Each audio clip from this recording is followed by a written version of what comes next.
早晨啊！我哋尋日喺 Red Deer 呢度 Wild Camp， 今日咧就準備去 Edmonton 進發啦。今日其實係Thanksgiving weekend， 我哋最後一次出埋 RV 咧，就將佢 winterize 啦。咁尋晚我哋好夜啊，我諗8點幾，差唔多9點先至出車咯，喺屋企。咁出到嚟就翻嚟真係瞓一晚，咁就而家可以縮短呢個路程咯，唔使一日揸3個鐘，多啲時間玩啦。今日禮拜6，我哋起行啦，好靚啊呢度！今次旅程嘅第一站呢，就係聖 Albert Farmers Market。聖 Albert 呢個地方呢，其實唔喺 Edmonton 入邊嘅，佢係喺Edmonton 嘅西北面揸20分鐘到啦。感覺就係類似 Calgary 去 Airdrie 咁嘅距離啦，其實唔遠嘅。不過我哋喺南邊上去啊嘛，喺 Red Deer 上去呢，感覺就遠少少啦。呢個 Farmers Market 呢，都係我住喺 Edmonton 嘅朋友介紹嘅。佢話呢個係佢喺加拿大行過嘅 Farmers Market 入邊最正嘅一個啦。咁我哋難得北上就梗係要去睇一睇啦。咁嚟之前呢，我都做咗少少嘅資料搜集啦。點解呢個市集咁出名呢？原來佢係加拿大全國最大型嘅一個 outdoor farmers market 嚟嘅。咁我哋 Thanksgiving weekend 去嗰日呢，其實係落少少雨，再加埋天氣係得幾度嘅。我都諗咗好耐去唔去好呢？好似好凍喎，又落雨濕濕咁樣。但係一見到佢話原來嗰日係佢今個 season 最後一日呢，我哋就一定要去睇下啦。咁呢一個 market 咧，其實係喺成個春夏季節咧，逢禮拜6開放嘅。咁大家見到啦，有好多唔同類型嘅產品賣啦，有好多 food truck 啦，跟住亦都有好多攤檔咧，係賣自己做嘅麵包啊、蛋糕啊、急凍嘅點心啦、蒸包啦，又有好多蔬菜啊、水果啊等等嘅。嗰啲蔬果其實都好吸引啊，望落去個樣都好靚仔啦，同埋個價錢係 OK 嘅喎。我覺得係平過喺 Calgary 嘅 Farmers Market 嘅價錢咯。比較貼地啲嘅，咁所以我哋嗰日都買咗好多嘢。不過見到啲蔬果咧，我以為係local 噶啦，咁但係其實見到好多都係話 BC fruits 啦、BC apples 啦，其實好多蔬果原來都係喺 BC 運過嚟嘅。咁呢個就令到成個 market 扣咗少少分啦。但係其實都新鮮嘅，只不過唔係本地種啫咁樣。同埋呢個 market 咧，我本身係好想去買牛奶嘅。通常啲農場自己做嘅奶係好濃噶嘛。但係呢個 market 就冇咯，咁我唔知道係咪因為Edmonton 附近本身冇 dairy farm 啦。但係 anyway 啦，呢個市集咧，我覺得係好行嘅，就算落住少少雨啦，個氣氛都係好好嘅。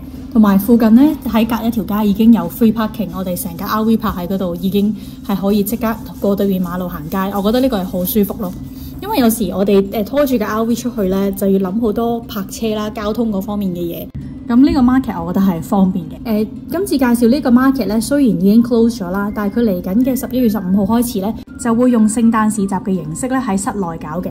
咁如果大家有機會去 Edmonton 啦，咁可以去睇一睇啦。我覺得係幾吸引嘅。行完街梗係要食飯啦，咁我哋就翻去 Edmonton 嘅市中心咧，喺 Rogers Place 附近揾咗一間港式嘅西餐廳啦。我哋食咗個雜扒餐啦，同埋乾炒牛河，我覺得都幾好喎。同埋個奶茶都好飲嘅，老闆娘同我哋講咧，佢哋個茶係自己溝嘅。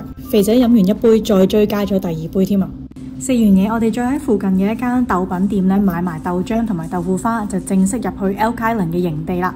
大概距離市中心咧45分鐘車程嘅。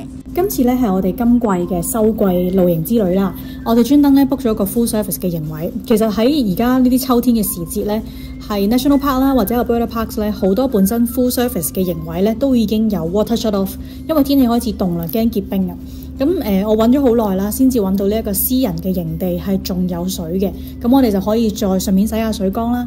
咁佢每一晚咧大概係50幾蚊加紙嘅，咁我覺得以私人營地 full service 嚟講咧係價錢唔錯啦。其實每個營位嗰個 size 我覺得都 OK， 呢個就係我哋個營啦 ，set 咗 Starlink。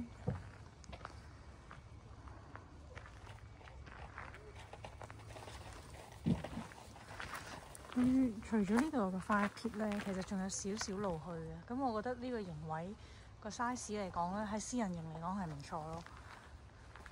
只係啲樹已經開始禿咧，感覺上就冇咁佢所謂嘅私隱度。但係我諗如果本身係多樹葉嘅話，係會好啲嘅。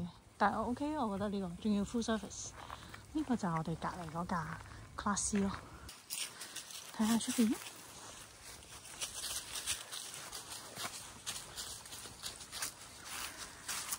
度望出去咧，都係農地嚟嘅。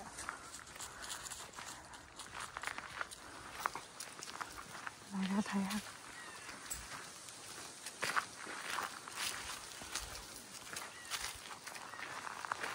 呢度除咗有 RV site 之外咧，仲有一啲 glamping 嘅小木屋啦，或者帳篷嘅，大概係100幾蚊至200幾蚊一晚啦。我哋同啲營友傾偈咧，佢哋話入邊個暖氣係超級足嘅，就算出邊0度咧，入邊都係好舒服啦。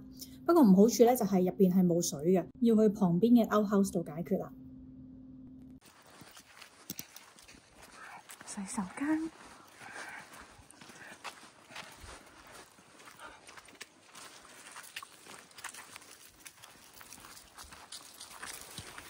睇下乾唔乾淨先。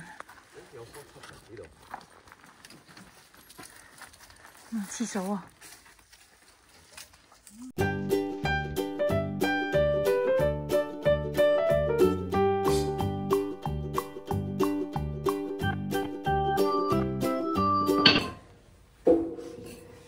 佢呢啲嘢係咪擺晒喺度㗎啦？嚇！擺晒喺度㗎啦，呢種。即係可能啲 staff 就係備柴。係啊。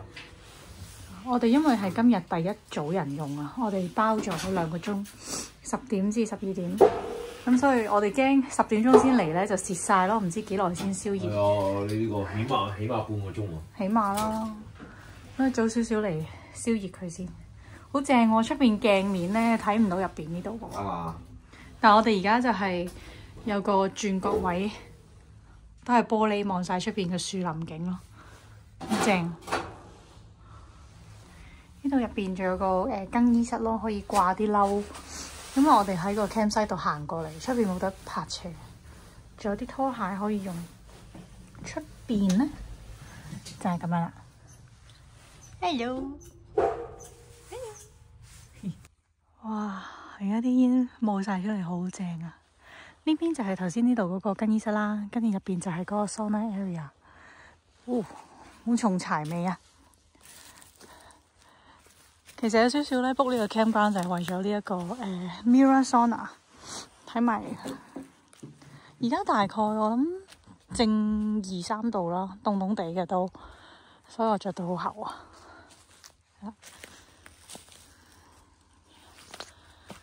出邊咧仲有個小嘅 shower，cooling shower。佢有晒 instruction 擺晒喺度，佢冇 staff 幫我哋開啊或者咩嘅。尋日咧，我哋放狗經過，有人就真係焗完桑拿打大赤肋咁樣坐喺度去散熱，我覺得好誇張咯。始終呢度係得0度幾度咁樣，咁我哋陣間就試下睇下需唔需要咁樣坐出嚟啦。哇，好勁喎啲煙，係咪太濕啊啲柴？狗狗冇得浸㗎喎，唔係狗狗冇得焗㗎喎，熱死你㗎喎，係咪啊 ？Juicy 狗狗。呀，乖家姐咧，乖家姐咧，哎呀，Daisy，陣間你哋去吹下等我哋啦，知唔知？瞓下覺啦 ，Crispy， 你食乜嘢 ？Chris， 食乜嘢？你食乜嘢？哇，不得了！而家係半個鐘度啦，距離頭先已經係60啊！呢個華氏應該下面即係40幾度40幾應該。咁都 OK 喎，啊！熱得好快喎，好熱啊！好熱啊！你攞條毛巾咯，攞條毛巾剪一剪咯。哇！睇下先。哇！到啦。點啊？你條褲係想點啊？俾你睇下嗰啲蝙蝠機。焗完桑拿就梗係要食飯啦。一般咧，我哋2個人都係打下邊爐食下意粉嘅啫。但係臨出發前1個禮拜度啦，我就收到營地嘅 email，同我哋講咧有一個感恩節晚飯嘅活動啊。咁正正就係我哋去 camp 嗰幾日其中一日啦。咁佢就係為咗慶祝 Thanksgiving 咧，就揾咗啲廚師咧過嚟佢哋嘅宴會場地度即場係生火煮嘢食啦。咁佢哋 menu 上面咧每一個 item 咧都係有wine pairing 嘅。咁成件事就好 fancy 啦。不過我都諗咗好幾日㗎，因為每個人都要100幾蚊嘅。咁又唔係啲好出名嘅餐廳，我又唔知佢好唔好食咁樣。咁但係因為成個9月咧，其實肥仔係不斷 OT 啦，佢佢都做得好辛苦，難得呢個 weekend 佢可以放低晒啲工作出嚟放鬆，咁佢就話難得有機會咁又夾到時間就試下啦咁樣。咁呢一個活動咧，我覺得係幾難忘嘅，因為咧其實幾凍啊嗰個 weekend，我哋都一路擔心緊嚇 outdoor dinner，佢話有暖爐啊，有 fire pit 啫，咁都凍啊，咁我有啲擔心嘅，咁都真係凍嘅，咁就但係就變咗我哋嗰日咧一開始就同一啲唔識嘅人一齊坐喺同一張台咧，都有閒聊幾句啦。慢慢咧越夜越凍啦，跟住我哋係開始要圍住喺個火爐度企喺度等食，因為其實佢每一個菜咧出菜嘅時間都我諗有半個鐘，咁我哋就圍住個火爐等啦，等到佢上菜啦，跟住我哋就坐翻低食。跟住去到最尾咧，有啲係比較易一隻手拎住嘅 course 啦，譬如食龍蝦咁樣咧，我哋就直情每個人都攞住嗰個碟，就圍住個火爐一路食，一路係咁傾偈咯。幾難忘嘅，雖然係凍。如果佢係再做一個 weekend 係有成夜晚有成10零20度咧，咁成件事就會舒服超多咯。如果未嚟過呢個營地嘅朋友咧，我都幾 recommend 留意下佢啲 event，可以過嚟露營幾日，跟住又食下好西，都幾正我感覺。咁呢個 trip 咧講咗咁耐，都係食下、瞓下、玩下啦，都未講我哋去咗Elk Island National Park。呢一個國家公園咧，其實都喺我嘅 list 度一段時間㗎啦。不過佢嘅距離有少少遠，所以一路都冇去啦。Calgary 揸上去都要3個半鐘嘅。呢一個 park 咧其實好細嘅啫。由南到北咧一路揸落去咧，其實都係20分鐘嘅啫。咁有咩咁特別咧？就係其實佢係全加拿大唯一一個係有圍欄嘅 national park。入邊咧其實有好多唔同嘅動物咧，係可以大家一路揸住車去睇，甚至可以唔需要落車去行任何山嘅。咁我哋嗰次就見唔到 elk 啦，喺 Elk Island，只係見到一啲 bison 啦，見到狐狸啦。我哋遇到嘅真係唔多咯。點解咧？我諗其中一個原因就係佢有個 bison loop 咧，係 for 揸車入去 Scenic Drive 嘅。咁我哋去嗰個禮拜就 close 咗。